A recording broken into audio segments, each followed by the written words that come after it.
¿Cómo están? El día de hoy yo les voy a explicar sobre los principios de la economía del señor Gregory Mankiw. Mi nombre es Andrés Felipe Sepúlveda, estudiante de Análisis de Costos y Presupuestos del ITM. Relativamente, los principios de la economía los tenemos como comportamientos o patrones que permiten entender la interacción de las personas y a su vez cómo funciona la economía. Este señor Gregory Mankiw nació en el año 1958 en la ciudad estadounidense de Trenton. Principio 1. Las personas enfrentan disyuntivas. Cuando nos referimos que las personas enfrentan disyuntivas, estamos hablando exactamente como de las situaciones en las que, digamos, deben tomar una decisión, en este caso pues como difícil, compleja, en donde justamente se deben elegir entre varias opciones y a su vez donde se presentan pues como esas ventajas y desventajas, y todo ello o todo eso nos habla pues como en general sobre la toma de decisiones. Entonces hay una disyuntiva sería es que si por ejemplo el gobierno decide pues como invertir más dinero en defensa nacional, en seguridad, digamos para protegerse y pues como mantenerse así pues como seguros, obviamente pues no va a tener tanto dinero para gastar en otros aspectos como educación, por ejemplo, mejora de la salud o incluso la infraestructura, que realmente pues son recursos que benefician directamente, digamos, a toda una comunidad y mejoran a su vez pues como el nivel de vida de las personas. El texto nos habla de otra disyuntiva muy importante y es sobre la eficiencia y la equidad. Y esa eficiencia la entendemos como la extracción del máximo beneficio de la sociedad sobre sus recursos escasos. O sea, es decir, utilizar los recursos de la mejor manera posible para así, digamos, obtener el máximo beneficio sin tener que desperdiciarlo. En conclusión de este principio tenemos que realmente lo que nos plantean y lo que nos quiere decir, digamos, de ese aspecto es, digamos, hacer más con menos. Es decir, tratar de sacar como ese máximo provecho de los recursos que tenemos disponibles.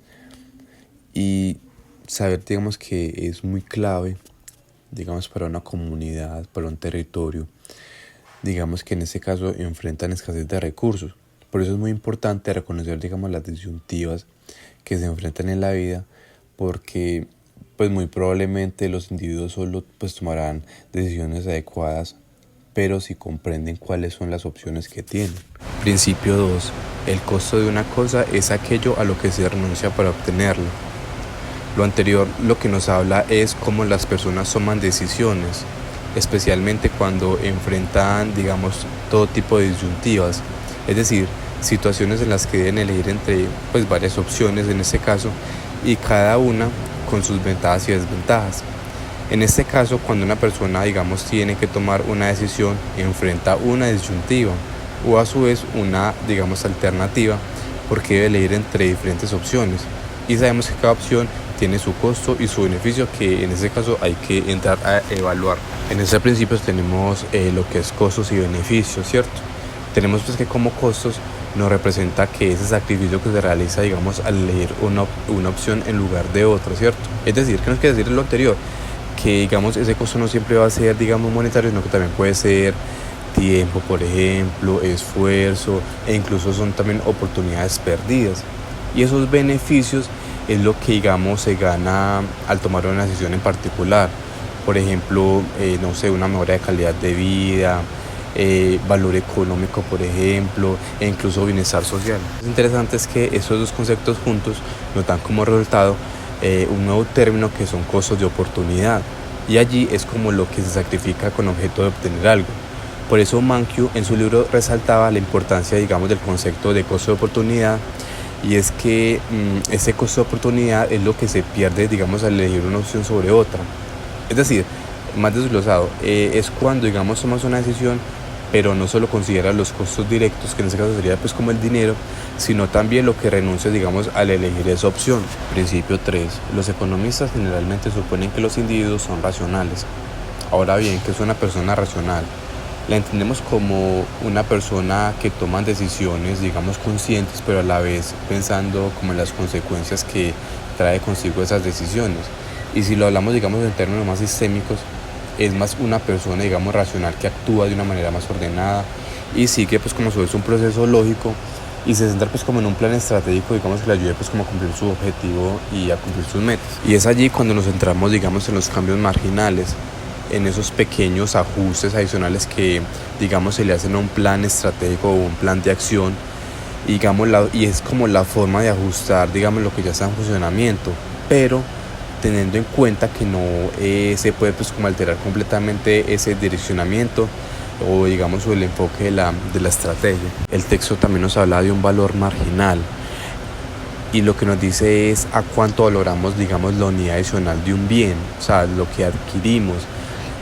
O en otras palabras es como lo que estamos dispuestos a pagar por una unidad adicional, digamos, de algo que se adquirió, pero tomando en cuenta cuánto ya tenemos, digamos, de ese mismo bien que vamos a adquirir, digamos, adicionalmente. Entonces ya pues como conclusión de esta parte decimos que el precio de los bienes, digamos, no está siempre relacionado con su utilidad total o digamos la importancia para la supervivencia, sino que está más bien como agregada o está más como relacionada a su escasez relativa y la demanda que genera. Principio 4, las personas responden a los incentivos.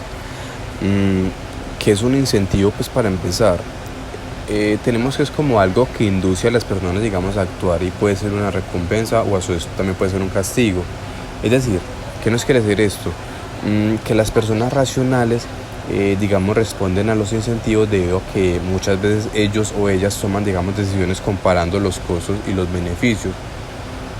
Por eso la frase, las personas responden a los incentivos y que lo demás es irrelevante, refleja como la idea de que las decisiones económicas se basan, digamos, principalmente en cómo las personas responden justamente a esos incentivos. Un ejemplo de ello podría ser si el gobierno sube los impuestos, las personas podrían decidir trabajar menos o consumir menos para, digamos, reducir su carga tributaria. Aquí la subida de impuestos, digamos, actúa como un incentivo negativo, pero si una empresa, digamos, ofrece descuentos para compradores frecuentes, digamos, el descuento actúa como un incentivo positivo para, digamos, para las personas que compren más, por ejemplo. Entonces la importancia, digamos, de esos incentivos radica en cómo, digamos, se analiza los mercados. Y es por eso que esos primeros 4 principios tratan justamente de cómo las personas toman sus decisiones. Y muchas veces esas decisiones que tomamos durante nuestra vida muchas veces nos afecta, pero también a quienes nos rodean. A continuación, los siguientes 3 principios nos van a hablar o se va a referir, digamos, a la manera en que los individuos interactúan entre ellos. Principio 5. El comercio puede mejorar el bienestar de todos. Es decir, este principio lo que nos expone es un concepto, digamos, bastante clave, y es el comercio entre países. Y este comercio, digamos, no es una competencia, digamos, en la que uno gana y el otro pierde, sino que es una situación en la que ambas partes se pueden beneficiar. Algunos aportes positivos dentro de este principio podría ser, digamos, que la gente obtiene ganancias a su capacidad de comerciar con otros. Un segundo podría ser que la competencia da beneficios, digamos, al comercio. Y también tenemos que el comercio consigue que la gente se especialice en aquello en lo que se es mejor. Y también que el resto de los países son tanto nuestros competidores en la economía mundial, también como nuestros socios. Principio número 6. Los mercados normalmente son un buen mecanismo para organizar la actividad económica. En este artículo, digamos, se puede apreciar cómo las economías de mercado, digamos, funcionan y operan y cómo se comparan con las economías centralizadas, es decir, como las que existían en los países comunistas, por ejemplo. Digamos, en un caso, podemos mirar la caída del comunismo, digamos, en la Unión Soviética y Europa del Este, más o menos en la década de 1980, que fue un cambio, digamos, fundamentalmente para el mundo. Y en estos países operaban bajo un sistema algo centralizado en el que el gobierno decidía qué bienes y servicios producir, en qué cantidad producirlos y quiénes los recibirían, por ejemplo. Y allí la planificación central, digamos, era pues como vista como la forma de que el gobierno, digamos, gestionara la economía para maximizar justamente el bienestar de la sociedad. Pero lastimosamente ese sistema resultó ser, digamos, ineficaz. Ustedes dirán, ¿por qué? Ese sistema, digamos, de planificación central no fue, digamos, algo fructífero porque hubo falta de incentivos, la ineficiencia en la asignación de los recursos era pésima, y digamos que los desajustes entre la oferta y la demanda no era muy buena tampoco. Más después nos adentramos como un término que se llama economía de mercado, y esta economía de mercado funciona más que todo a través de decisiones descentralizadas. Allí ya vamos a excluir, digamos, al gobierno central y vamos a tomar a los hogares y las empresas. Y esas decisiones se toman en los mercados que son más bien como orientadas o guiadas por los precios que allí reflejan pues como la oferta y la demanda, justamente fomentando así la competencia y la innovación. Ya como en resumen o en conclusión, tenemos que las economías de mercado son exitosas porque a su vez permiten que las decisiones económicas se tomen de manera, digamos, más descentralizadas. Eso pues como a través de la interacción entre los compradores y los vendedores, que son así pues como guiados por los precios. Principio 7. El gobierno puede mejorar algunas veces los resultados del mercado. Aquí se habla de una mano invisible, y es que este señor Adam Smith es un concepto que pues se introdujo por él, y él sugiere que en una economía de mercado las decisiones individuales de productores y consumidores, que en ese caso buscan, digamos, su propio beneficio, puedan como llevar a un resultado bastante beneficioso justamente para la sociedad, ¿cierto? Y a su vez sin necesidad de intervención externa. Es decir, que cada persona, digamos, al actuar, digamos, por su propio interés y a su vez sin querer, puedan pues como ayudar a distribuir los recursos de manera mucho más eficiente. Entonces, si esa mano invisible del mercado es tan valiosa, el texto nos plantea para qué necesitamos justamente el gobierno. Y es que, aunque la mano invisible, digamos, ahí tiene un papel fundamental, digamos, en la asignación eficiente de los recursos, no es muy, digamos, o sea, no es 100% suficiente por sí sola para el aseguramiento de todos los aspectos de la economía y para que funcione correctamente. Entonces tenemos que uno de los papeles importantes del gobierno en el accionar dentro del mercado es primero, o sea, promover la equidad. Esa mano invisible en un mercado tiende pues como a maximizar la eficiencia, pero digamos que no siempre va pues como a asegurar una distribución equitativa de los recursos, sino que el gobierno ahí tiene pues como la oportunidad de intervenir con políticas de redistribución como impuestos progresivos, programas de bienestar social, justamente para reducir esas desigualdades y asegurar que más personas tengan pues como acceso a esas necesidades básicas como salud, educación, incluso también vivienda. En este principio nos hablan del derecho de propiedad, pero ¿de qué tratará? Él nos dice que los derechos de propiedad son habilidades que tienen las personas para tener y controlar sus recursos escasos. Es decir, eso es lo que nos quería plantear, es que si una persona o incluso una entidad tiene pues como el control legal sobre un bien o recurso, por ejemplo, y esta decide pues como, tiene pues como la potestad de decidir cómo usarlo, transferirlo, incluso venderlo.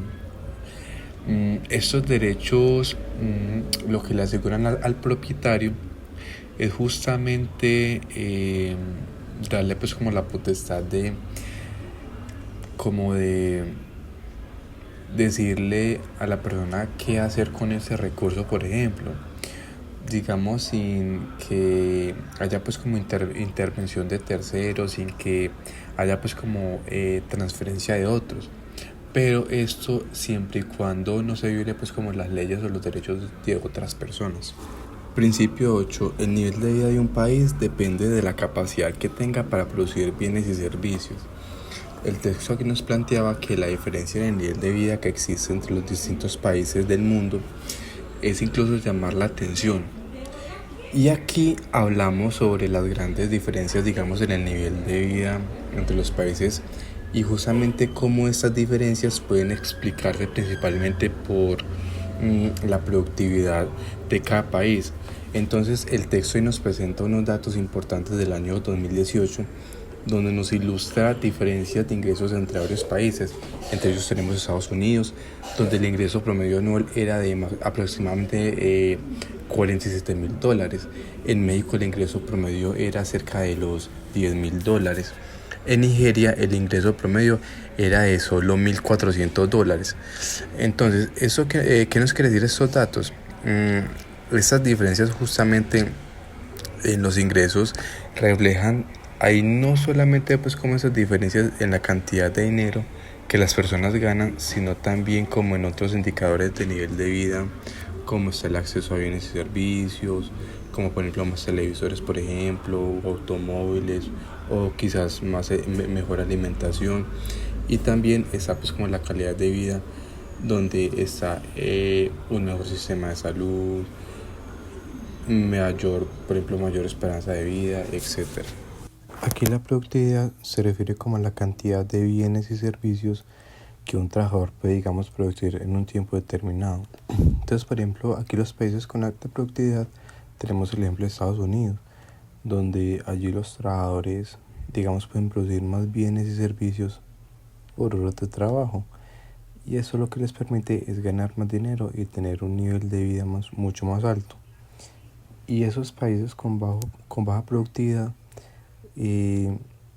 allí los trabajadores, digamos, no producen tantos bienes y servicios por hora, lo que a su vez los lleva pues como a tener un nivel de vida mucho más bajo para la mayoría de la población. Entonces, dicho anteriormente, ese aumento en la productividad de un país está como estrechamente relacionado o directamente relacionado con el crecimiento del ingreso promedio. Es decir, si la productividad aumenta, pues obviamente los trabajadores van a poder producir más y a su vez pues como ganar más, lo que eso se traduce en obviamente un nivel de vida mucho mejor. Principio 9. Cuando el gobierno imprime demasiado dinero, los precios se incrementan. Este principio 9 nos habla de un fenómeno económico bastante conocido que se llama inflación. Y este término de inflación lo conocemos justamente como ese aumento general de los precios en una economía. ¿Eso qué significa? Que en promedio las cosas que compramos, como los alimentos, ropa, vivienda, equipos tecnológicos, se vuelven justamente mucho más caros con el tiempo. Entonces, digamos que ese nivel general de precios se mide a través de esos índices de precios o a través del índice de precios al consumidor, que es el IPC. Y este IPC refleja justamente cómo cambian los precios de una canasta de bienes y servicios típicos que consumen los hogares. Ustedes dirán, ¿qué provoca la inflación?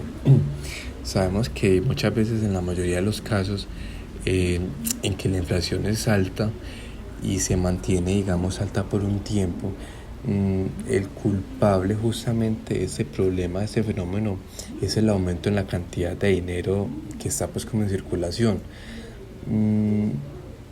Es decir, cuando un gobierno emite grandes cantidades de dinero, el valor de este va a disminuir, ¿cierto? Entonces, ¿qué tenemos como en conclusión? Que la inflación es causada principalmente por ese aumento excesivo en la cantidad de dinero dentro de la economía. Entonces, cuando el gobierno justamente, como decía anteriormente, emite, digamos, más dinero, pero no hay como aumentos similares en la cantidad de bienes y servicios que están pues como disponibles, los precios van a tender a subir. Y eso lo que reduce es el poder adquisitivo de la moneda. Entonces, si la inflación es alta y persistente, este puede tener efectos, digamos, negativos dentro de la economía, como la pérdida del poder adquisitivo, o sea, la pérdida de compra, y a su vez como el desajuste en la economía. Es por eso que ahí las autoridades económicas lo que buscan es controlar la inflación y a su vez como tratar de mantenerla a niveles más bajos, justamente para asegurar como esa estabilidad económica.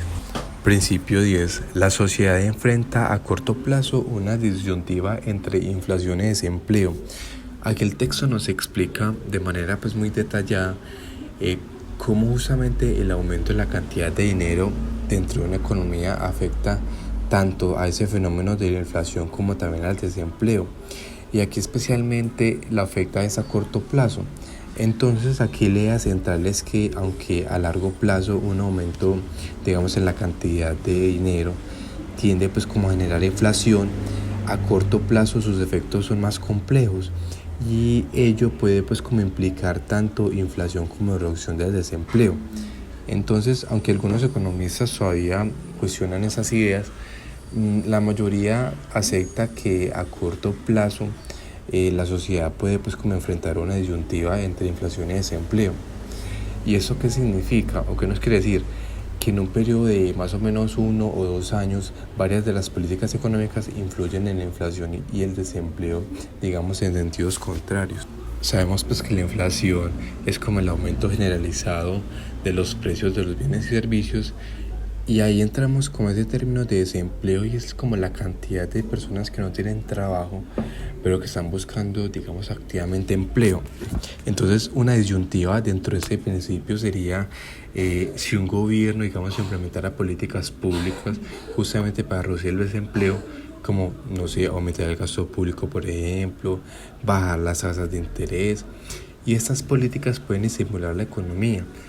Y lo interesante es que eso puede generar más demanda de productos y servicios, lo que a su vez puede pues como aumentar los precios, allí pues como causando inflación. Pero por otro lado, si el gobierno decide implementar políticas para reducir la inflación, como reducir el gasto público o aumentar las tasas de interés, eso puede, digamos, disminuir la demanda y frenar el crecimiento económico.